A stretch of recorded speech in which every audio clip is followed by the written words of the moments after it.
வணக்கம். Welcome to திகில் கதைகள் எபிசோட் 1. ஓகே, வாங்க வீடியோக்குள்ளே போகலாம், கதைக்குள்ளே போகலாம். ஓகேங்க, இது எதை பற்றின கதைனா ghost appear as a sister. என்ன பார்ப்போம் வாங்க. ஸோ இவர் பேர் பார்த்தீங்கன்னா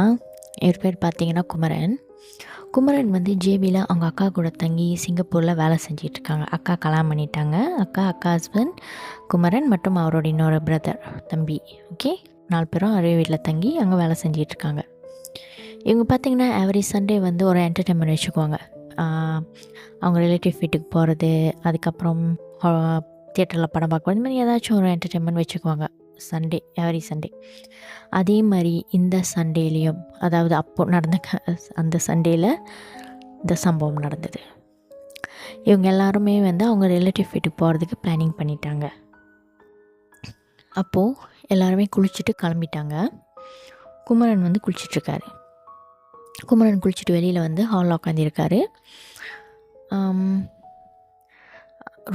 அக்கா ரூமில் குளிக்கிற சத்தம் கேட்குது. சரி, அக்காவும் மாமாவும் தெரியல குளிச்சுட்ருக்காங்க, நம்ம அவங்க கூட ஒன்றா வெளியாகலான்னு சொல்லிவிட்டு குமரன் வந்து ஹாலில் உட்காந்துருக்காரு. கொஞ்ச நேரம் சென்று பார்த்தா குளிச்சுட்டு அக்கா என்ன பண்ணுறாங்க, உடை மாற்றிட்டு வராங்க. அப்போ குமரன் சொல்கிறாரு, சீக்கிரம் கிளம்புங்க, மணி ஆகுது, ஜாமில் மாட்டிக்குவோம் அப்படின்றாரு. அப்போது அக்கா என்ன பண்ணுறாங்க, பார்த்துட்டு ஒன்றும் சொல்லலை, கண்ணாடி மண்ணுக்கு போய் நின்றுட்டு லிப்ஸ்டிக்லாம் பூசிட்டு மேக்கப்லாம் பண்ணிக்கிட்டு இருக்காங்க. அப்போ குமரன் கேட்குறாரு, இப்போ நம்ம எங்கே சும்மா சிம்பிளாக வர வேண்டியதானே, ஏன் நீ இவ்வளோ மேக்கப் பண்ணிக்கிட்டு இருக்காக்கா, மணி ஆகுதுக்கா, எனக்கு பசிக்குதுன்றாரு. குமரனை பார்த்து சும்மா ஒரு ஸ்மைல் மட்டும் பண்ணிவிட்டு அவங்க அக்கா கண்ணாடியை பார்த்து ஒரு பக்கம் தலையை சாய்ச்சிக்கிட்டு ஒரு பக்கமே முடியை சீவிக்கிட்டு இருந்திருக்காங்க. இப்போ குமரன் வந்து சொல்கிறாரு, நீ என்ன மனசுக்குள்ளே நினச்சிக்கிறாரு, ஒரு பக்கமாக தலையை சாய்ச்சி இவ்வளோ நேரம் தலையை சீவிக்கிட்டு இருக்குன்னு. அப்போ ரொம்ப நேரமாக அப்படியே தான் இருந்திருக்கு. அப்புறம் கொஞ்ச நேரம் சென்று இவரும் கவனிச்சிக்கிட்டே இருந்திருக்காரு. தன் முகத்தை தன்னை கண்ணாடியில் பார்த்து ரொம்ப நேரமாக ஸ்மைல் பண்ணிக்கிட்டு அப்படியே நின்றுக்கிட்டு இருந்திருக்காங்க. இதை பார்த்தோன்னே குமரனுக்கு ஒரு மாதிரி பயம் வந்துடுச்சு. ஏதோ ஒரு சரியில்லாத மாதிரி இருக்குன்னு சொல்லிட்டு பட்டுன்னு அங்கேருந்து வெளியாகிறாரு. பரவாயில்ல, நம்ம வெளியாகவும், அக்கா அப்புறமா வந்துக்கிட்டோம், நம்ம வெளியே போய் காடிக்கு போயிடுவோன்னு சொல்லிவிட்டு கதவுலாம் லாக் பண்ணிவிட்டு வெளியாகிறாரு. வெளியாகி லிஃப்டில் இறங்கி போகிறாரு. பார்த்தா அக்கா, மாமா, அவரோட தம்பி காடியில் இவருக்காக வெயிட் பண்ணுறாங்க.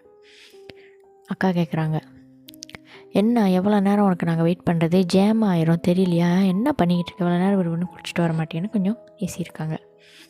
அப்போ குமரன், இல்லைக்கா அதான் லேட் ஆச்சு, சாரின்னு சொல்லிவிட்டு அமைதியாக காடியில் ஏறிட்டார். ஆனால் இந்த விஷயத்தை பற்றி அவங்க ஃபேமிலி யார்கிட்டையும் அவர் சொல்லலை. ஏன்னா அவங்க அங்கேயே தங்கியிருக்கிறனால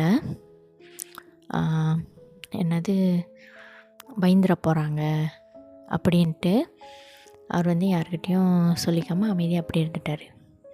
ஆனால் அவருக்கு மனசுக்குள்ளே ஓடிட்டுருக்கு, அப்பா அந்த உருவம் யார், அப்பா அந்த வீட்டில் என்னமோ இருக்குது அப்படின்னு. ஸோ இதுதாங்க இந்த கதை. சரிங்க, உங்களுக்கு கதையை பிடிச்சிருந்தால் லைக் பண்ணுங்கள், சப்ஸ்கிரைப் பண்ணுங்கள், என்னோடய வீடியோவை மறக்காமல் சப்போர்ட் பண்ணுங்கள். ஓகே, வீடியோ வாட்ச் பண்ணுறதுக்கு ரொம்ப நன்றி. மீண்டும் அடுத்த ஒரு சுவாரஸ்யமான கதையில் உங்களை நான் சந்திக்கிறேன். நன்றி. Signing off. நான் உங்கள் வித்யா.